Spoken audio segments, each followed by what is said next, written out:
Hey guys, welcome back to my channel, Ali's Travel Diaries. In this episode, we're going to travel back in time to explore the ancient Silk Road.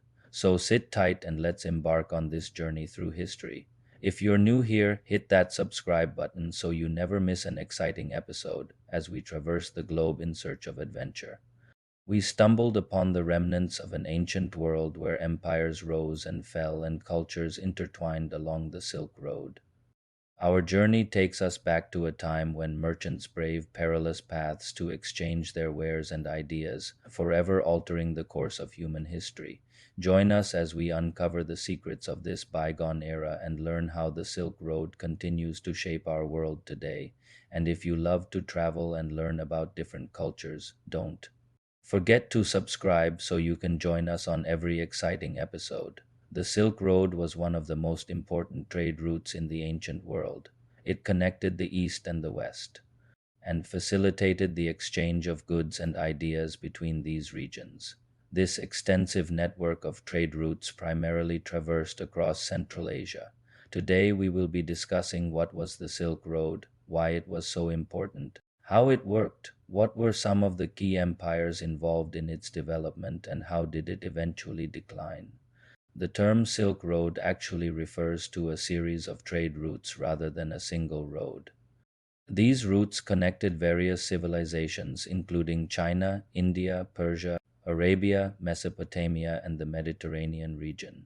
While the name suggests a focus on silk, which originated in China, the trade encompassed a wide range of goods and commodities. From both sides, the Chinese desired goods such as gold, silver, glassware, precious stones, and textiles from the West.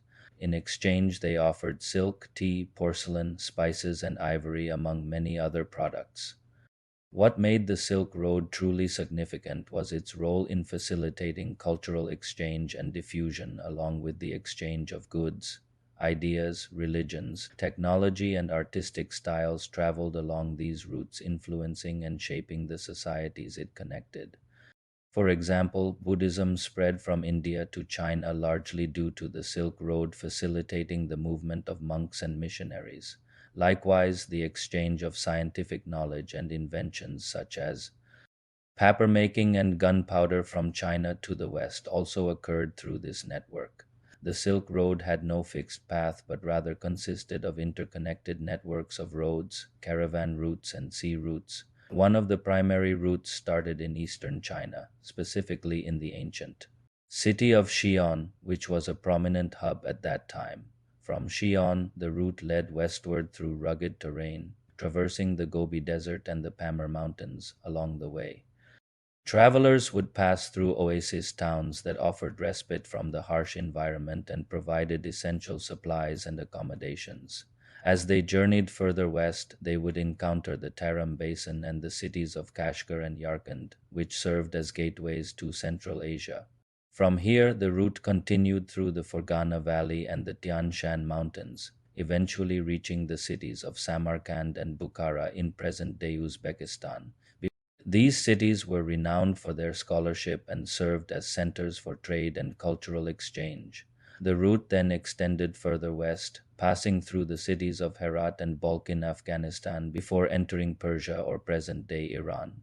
In Persia, the Silk Road connected with other trade routes leading to Mesopotamia and the Mediterranean region, while the primary route traversed Central Asia. There were several branches and offshoots that connected various cities and regions along the way. Travelers could choose alternative routes depending on factors such as the season, availability of supplies, and political conditions.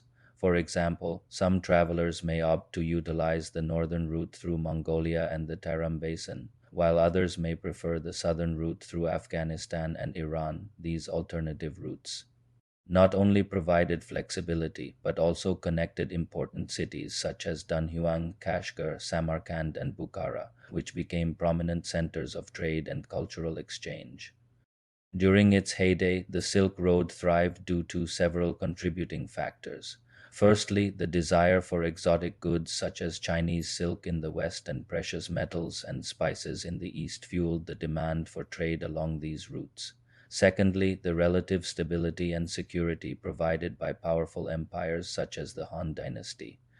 In China, the Kushan Empire in Central Asia and the Roman Empire in the Mediterranean facilitated the safe passage of merchants and their goods.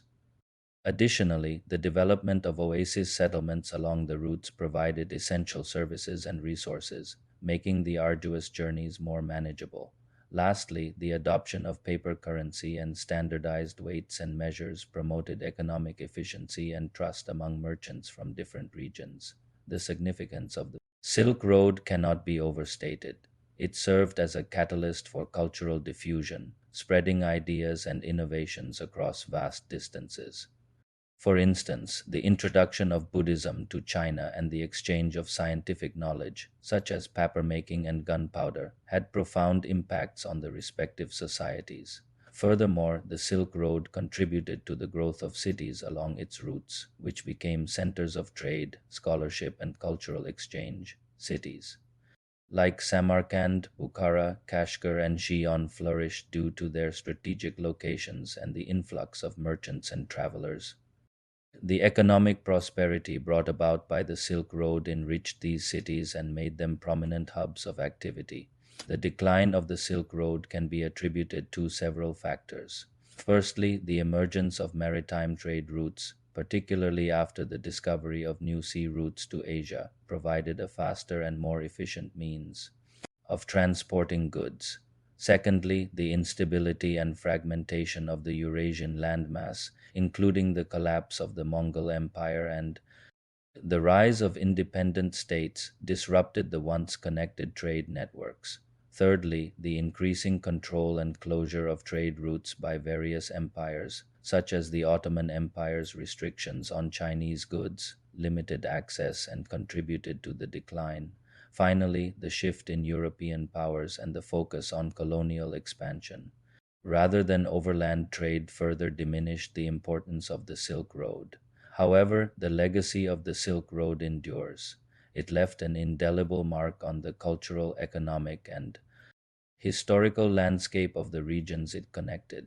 Today, efforts are underway to revive and promote trade along the ancient routes as a way to foster cultural exchange and economic cooperation among nations. The Silk Road is a testament to the human spirit of exploration, trade, and cultural exchange. It connected distant civilizations, facilitated the spread of ideas, and shaped the course of history, from the bustling markets of Xi'an to the scholarly cities of Samarkand and Bukhara. The Silk Road remains an enduring symbol of the interconnectedness of our world. Thank you for joining me on this journey through time. If you enjoyed this episode, please hit the like button and share it with your fellow history enthusiasts. And if you haven't already, don't forget to subscribe so you never miss an exciting episode. Together, let's continue exploring the wonders of our world and unraveling the stories that have shaped our past and present. Until next time, keep learning, keep exploring, and keep dreaming of all the amazing places you'll discover.